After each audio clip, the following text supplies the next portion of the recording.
Hi friends, welcome to mini one channel. ఈరోజు గుండె నిండా గుడి గంటల సీరియల్ ఎపిసోడ్ ఏం జరిగిందో తెలుసుకోవాలనుకుంటే నా ఛానల్ని సబ్స్క్రైబ్ చేయండి.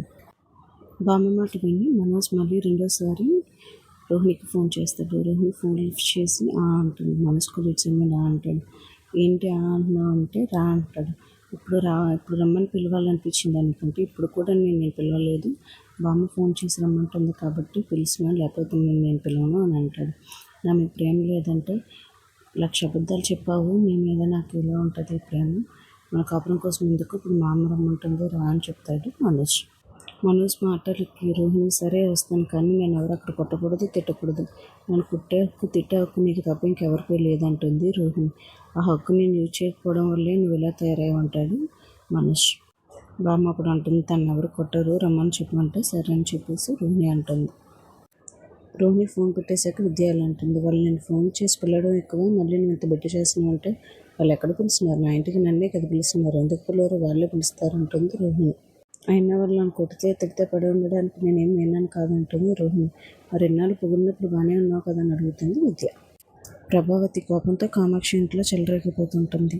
కాఫీ తెచ్చి ఇచ్చిన కామాక్షిని కాఫీ విసిరేసి, నీ వల్లే నాకు ఇదంతా జరిగింది, డబ్బుందని చెప్పావు అంతే తప్ప తను ఏంటో ఏమి కొనుక్కోలేదు, ఇప్పుడు నీ వల్ల ఆ ఇంట్లో పరువు పోయింది నాకు అని అంటుంది. ఆ మీనా ముందు, ఆ శృతి ముందు నా పరువు మొత్తం పోయింది, ఇప్పుడు ఏం చేస్తే నా పరువు తిరిగి వస్తుంది, నేను అసలు తలెత్తుకుని తిరగగలను ఇప్పుడు అని అడుగుతుంది ప్రభావతి. ఈలోగా సత్యం ప్రభావతికి కాల్ చేస్తాడు. ఇంట్లో సమస్యలు తీర్చడానికి మా అమ్మని ఇంటికి తీసుకొచ్చాను, నువ్వు రా అని చెప్తాడు సత్యం. ఆయన మా ఇద్దరు గొడవలో మీ అమ్మ జోక్యం అంటాను అడుగుతుంది ప్రభావతి.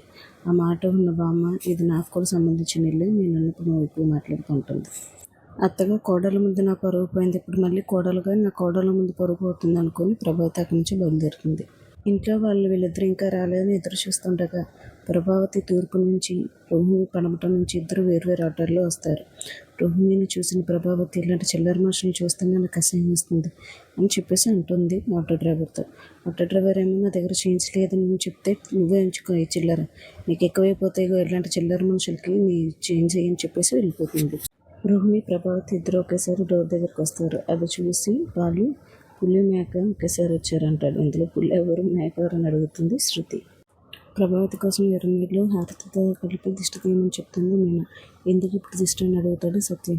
అసలే నా కోడలు అందగత్తే, దానికి తోడు ముగ్గురు కోడళ్ళతో అందంగా కనిపించి ఉంటుంది ఫ్యామిలీ, అందరూ 12 కాపురం దిష్టి పెట్టుంటారు, అందుకే గొడవలు జరుగుతుంది అని చెప్పేసి దిష్టి తీస్తుంది ప్రభావతికి. రోహిణిని కూడా లోపలికి రమ్మని చెప్పి మనోజ్ని పిలిపిస్తుంది బామ్మ. ఇప్పటి వరకు ఎక్కడికి వెళ్ళామని అడుగుతుంది ప్రభావతిని బామ్మ. కామాక్షి వాళ్ళ ఇంట్లో ఉన్నాను అదే అని చెప్తుంది ప్రభావతి. ఇంట్లో నీ సమస్యలు పెట్టుకొని నువ్వు నీ బతుకు తోడుగా ఉండక ఎక్కడికి వెళ్ళి ఉంటాయి అలాగా అని అడుగుతుంది. నేను ఇక్కడే ఉంటే దీన్ని చూస్తే నాకు కోపంతో ఏదో చేసేస్తున్నది, అందుకే బయటకు వెళ్ళిపోయాను అని అంటుంది. తప్పు అయితే జరిగింది, కానీ ఈ తప్పు ఇప్పుడు జరగలేదు, పెళ్ళికి ముందే జరిగింది. పెళ్లి చేసేటప్పుడు మంచి ఏదో చెడు ఏదో తెలుసుకోవాలి కదా, అటు 7 తరాలు ఇటు 7 తరాలు తెలుసుకోవాలి కదా. అప్పటి కాలంలో అయితే అన్నీ తెలుసుకుని పెళ్లి చేసేవాళ్ళం, కానీ ఇప్పుడు నువ్వేం చేసావు, డబ్బు ఉందని ఆశపడి ఆ పిల్లని ఇటు అటు చూడకుండా పెళ్లి చేసేసావు, ఇప్పుడు బాధపడుతుంది. ఆ మాటకి మీనా అత్తయ్య రోహిణిని బాగా నమ్మారు, రోహిణి కూడా అత్తయ్యని బాగా నమ్మించింది, తను డబ్బులు నమ్మని అనుకొని తనని బాగానే చూసుకుంది, కానీ తను డబ్బులు నమ్మని తెలిసాక తను బాధపడింది, తన ఆస్తి ఎప్పటికైనా వస్తుందని సాహసపడింది. ఆ మాటకు ప్రభావతి, ఆస్తి అంతా నా బాబు వేసి కొట్టుకోవడానికి అడిగాను నేనంటే, కాదులేంటి మీ అబ్బాయి ఫ్యూచర్ కోసం వెళ్ళిందని అంటుంది నేను.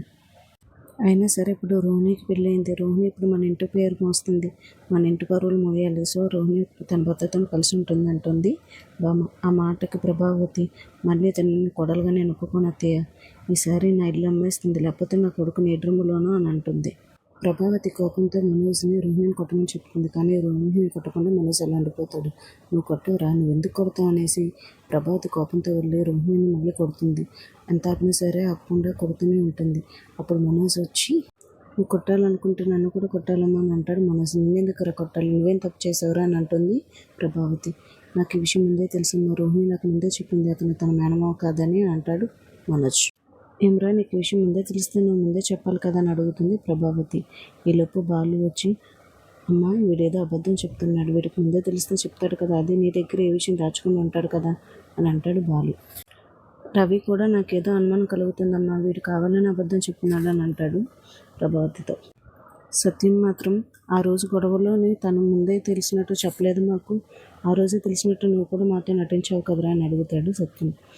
మీనా కూడా తన ఆవిడని కాపాడడానికి ఏదో నాటకం ఆడుతున్నట్టు ఉన్నది, మాకైతే నమ్మబుద్ధి కాలేదని అంటుంది మీనా. లేదు మీనా, నేను నిజమే చెప్తున్నాను అంటాడు మనోజ్. ప్రభావతి కోపంతో మనోజ్ని కూడా కొడుతుంది. నువ్వు నన్ను కూడా మోసం చేసేవారా అనేసి. అందరూ నిన్ను మోసం చేయమని తలుపులు తీసుకుని కూర్చుంటావు ఏంట్రా నువ్వు అని అంటుంది. ఇప్పుడు నీ భార్య చేతిలో కూడా మోసపోయావు కదరా అని అంటుంది ప్రభావతి. కోపంతో ఉన్న ప్రభావతిని కోపం తగ్గించడానికి వాటర్ ఇమ్మని చెప్తుంది మీనాకి బామ్మ. అసలు నువ్వు ఎందుకు ఇలా చేసావు రోహిణి, నువ్వు ఇన్ని అబద్ధాలు చెప్పడానికి గల కారణం ఏంటని అడుగుతుంది బామ్మ. నాకు చిన్నప్పటి నుంచి ప్రేమ ఆప్యాయతలు తెలియదు. నాకు మనోజ్ అంటే చాలా ఇష్టం. నేను మనోజ్ని మనస్ఫూర్తిగా ప్రేమించాను. మనోజ్ కోసం నేను అబద్ధాలు ఆడాను అని చెప్తుంది. మనోజ్ నాకు ఎక్కడ దూరం అయిపోతాడో అనేసి నేను ఇలా అబద్ధాలు చెప్పానని చెప్తుంది.